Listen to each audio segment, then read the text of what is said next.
अहम खबर के साथ मैं हूं हर्षिता बजाज। आइए अब बढ़ते हैं आज की खबरों की ओर। राहुल गांधी के बयान पर बोले नरोत्तम मिश्रा। उन्होंने कहा कि पूरे लॉकडाउन में 3 महीने तक राशन दिया गया, प्रवासियों को घर तक छोड़ने का प्रबंध किया गया। एक उंगली अगर हम पर उठाते हैं तो 3 उंगली कांग्रेस वालों पर उठती है। शुभकामनाएं। गणेश जी हमारे यहाँ शुभंकर माने जाते हैं।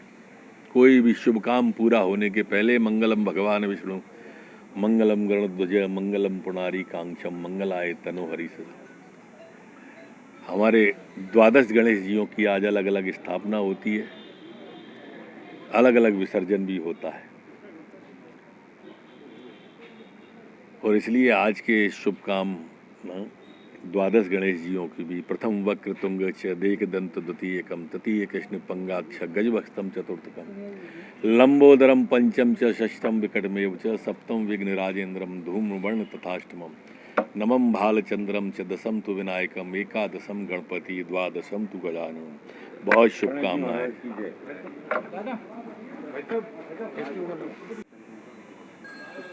निश्चित रूप से उसकी तैयारी चल रही है।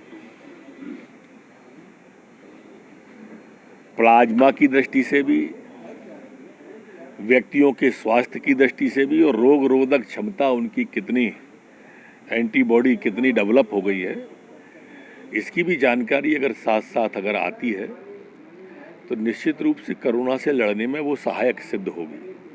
कांग्रेस का बल में कमलनाथ की धमाकेदार एंट्री कराएंगे, जबकि उन्हें पता है कि उनके कई कांग्रेस के खुद से लड़ी है, धमाका है ही नहीं ना। धमाका तो तब नहीं था जब हम 15 साल की सरकार चलाने के बाद चुनाव में गए थे, तब कांग्रेस को बहुमत नहीं मिला। जब तब नहीं मिला तो अब कहां से मिलेगा? अब तो आपके 15 महीने के काले कारनामे ही काफी हैं।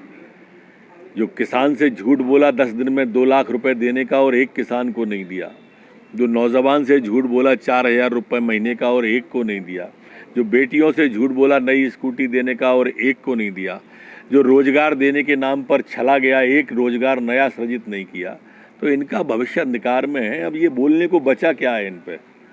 ये अपनी उपलब्धि लेके तो अब जनता के बीच जा नहीं सकते, सिर्फ हमारी आलोचना करने को जाएंगे। तो इतना तो जनता समझती है ना कि 15 महीने में क्या किया, अब बताओ। सर, आज गणेश विसर्जन, देखो, ये कांग्रेस की तो लीला अपरंपार है, उनके नेताओं की लीला अपरंपार है। आज मैंने पढ़ा उनके नेता कमलनाथ जी का बयान के गांधी की नीति और संविधान पे खतरा है।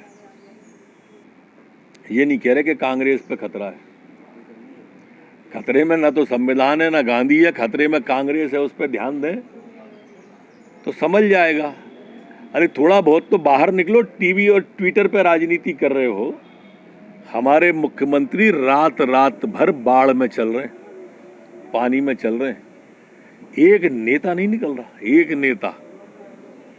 अचंबा है। उसके बाद सितम ये है कि आलोचना कर रहे हो, और पता नहीं आप लोगों का ध्यान इस बात पे क्यों नहीं जा रहा है। भाई, ए टीम नहीं निकल रही तो बी को भेज देते, सी को, हालांकि टीमें बची नहीं है अब।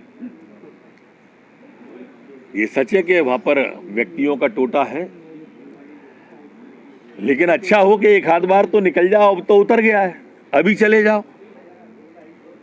कांग्रेस ने एक एक करके सभी ब्राह्मण नेताओं को 60% तक आ गई। भारत के ऊपर उंगली उठाना आदरणीय राहुल गांधी जी का स्वभाव हो गया है। भारत को कैसे कमजोर बताना, ये उनकी आदत हो गई है। जीडीपी भारत की गिर रही है। अरे थोड़ा इटली पे नजर मान लेते अपने नाना के यहाँ, 39% जीडीपी गिरी है। भुखमरी के कगार पे है पूरा इटली, पर वहां ध्यान नहीं गया, भारत पे चला गया। ये वैश्विक मंदी का दौर है। कोरोना सिर्फ हिंदुस्तान में नहीं है, विश्व के अंदर कोरोना है। राहुल गांधी जी को ये नहीं दिखा कि इस 24%, 23% की मंदी के दौर में भी किसी गरीब को भूखा नहीं सोने दिया मध्य प्रदेश और दिल्ली की सरकार ने। 3 महीने का राशन लॉकडाउन के पीरियड में हर गरीब के घर पर पहुंचा। उसके बाद फिर 2 महीने का पहुंचा, उसके बाद में पहुंचा। 10-10 हजार रुपए वेंडरों के खातों में पहुंचाए जा रहे हैं।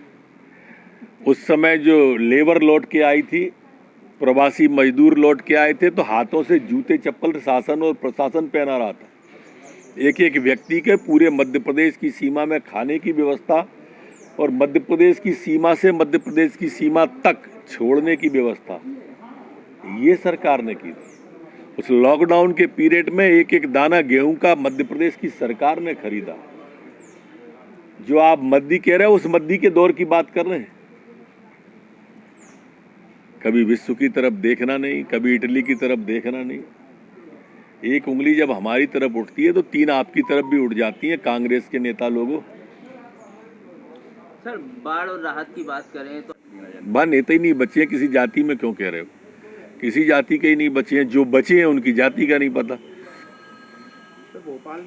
आप इसी तरह लगातार खबरों के लिए बने रहिए हिंदी न्यूज जंक्शन के साथ। धन्यवाद।